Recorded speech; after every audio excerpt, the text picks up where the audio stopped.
نماز اللہ نے فرمایا اقیم الصلاۃ، نماز قائم کرو، یہ اللہ کا حکم ہے۔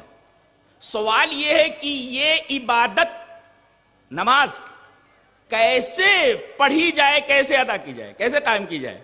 قرآن حکیم میں تو اس کی تفصیل موجود نہیں ہے۔ آئیے کس طرح یہ نماز ادا کی جائے، یہ عبادت کس طرح ادا کی جائے؟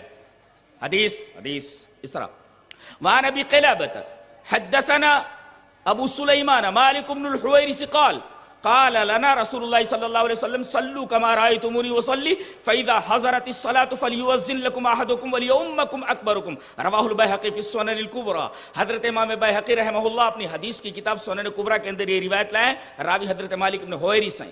حضرت مالک بن حویرث فرماتے ہیں کہ ہم تمام صحابہ کرام سے رسول اکرم صلی اللہ علیہ وسلم نے فرمایا کہ تم اسی طرح نماز پڑھو جس طرح تم مجھے نماز پڑھتے ہوئے دیکھتے ہو۔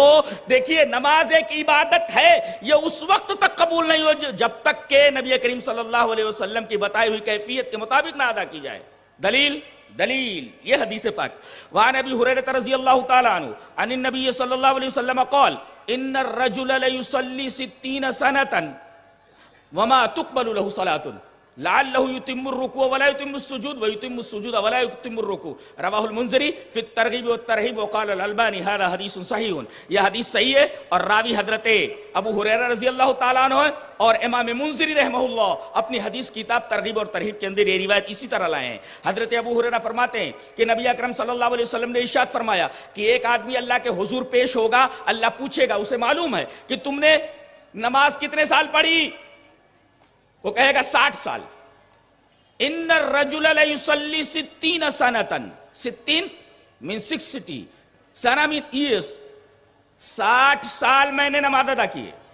اللہ فرمائے گا وما تقبل له صلاۃ، تیری ایک بھی نماز نہیں ہوئی۔ سوال یہ ہے کہ یہ آدمی تو 60 سال نماز پڑھ کر کے گیا ہے اور اللہ یہ فرما رہا ہے کہ اس کی ایک بھی نماز نہیں ہوئی۔ کیوں؟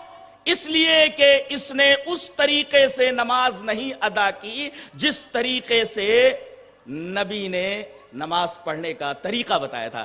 پتہ یہ چلا کہ صرف نماز پڑھ لینا کافی نہیں ہے، بلکہ ضروری ہے کہ وہ آدمی نبی کریم صلی اللہ علیہ وسلم کے طریقے پر نماز پڑھے۔ دوسری روایت حدیث اسرا وعن حذیفہ رضی اللہ تعالی عنہ انہ رأى رجلا لا يتم رکوعه ولا سجوده فلما قضى صلاته قال له حذیفہ ما صلیت واحسبه قال لو مت على غیر سنت محمد صلی اللہ علیہ وسلم رواہ البخاری فی کتاب الاذان۔ حضرت امام بخاری رحمہ اللہ بخاری شریف کتاب الاذان کے اندر یہ روایت اسی طرح لائے ہیں۔ حضرت حذیفہ فرماتے ہیں کہ ایک آدمی نماز پڑھ رہا تھا اور وہ نبی کے طریقے کے مطابق رکوع نہیں کر رہا تھا، وہ نبی کے طریقے کے مطابق سجدے نہیں کر رہا تھا، نہ تو اتمام رکوع تھا نہ اتمام سجدہ تھا۔ جب وہ نماز پڑھ چکا تو حضرت حذیفہ نے اسے بلایا، کہا کہ کیا کر رہے تھے؟ بولا نماز پڑھ رہا تھا۔ آپ نے فرمایا ما صلیت، تم نے نماز نہیں پڑھی، جبکہ یہ نماز پڑھ چکا ہے۔ اور حضرت حذیفہ یہ فرما رہے ہیں کہ تو نے نماز نہیں پڑھی، ما صلیت، تو نے نماز پڑھی ہی نہیں۔ بولیے وہ نماز پڑھ چکا ہے اور حضرت یہ فرما رہے ہیں کہ تو نے نماز نہیں پڑھی۔ کیوں؟ اس لیے کہ وہ نماز نبی کے طریقے پر نہیں تھی، رکوع برابر نہیں تھا، سجدہ برابر نہیں تھا۔ اور آخر میں حضرت حذیفہ نے یہ فرمایا لو مت علی غیر سنت محمد صلی اللہ علیہ وسلم، نماز تو پڑھ رہا ہے لیکن اگر اس طرح نماز پڑھتے ہوئے تو مر گیا تو کم سے کم تیری موت سنت رسول پر تو نہیں ہوگی۔ اللہ اکبر۔ اس کا مطلب سنت مانے طریقہ، اس کا مطلب نماز اگر ادا کی جائے تو سنت رسول کے مطابق، رسول کے طریقے کے مطابق نماز ادا کی جائے مگر رسول کا طریقہ اس میں ملحوظ نہ رکھا جائے، اللہ کے ہاں وہ نماز قبول نہیں ہوتی۔ کتنے لوگ ہیں کن کی نماز حنفی ہے، کس کی نماز شافعی ہے، کس کی نماز حنبلی ہے، کسی کی نماز مالکی ہے، لیکن کوئی اللہ کا بندہ یہ نہیں کہتا کہ رسول نے جس طریقے سے ہمیں نماز پڑھنے کے لیے کہا ہے لاؤ نماز محمدی کی تلاش کریں۔ نماز پڑھ لینا کافی نہیں بلکہ یہ دیکھنا ضروری ہے کہ نماز کس طریقے سے ادا کی گئی ہے۔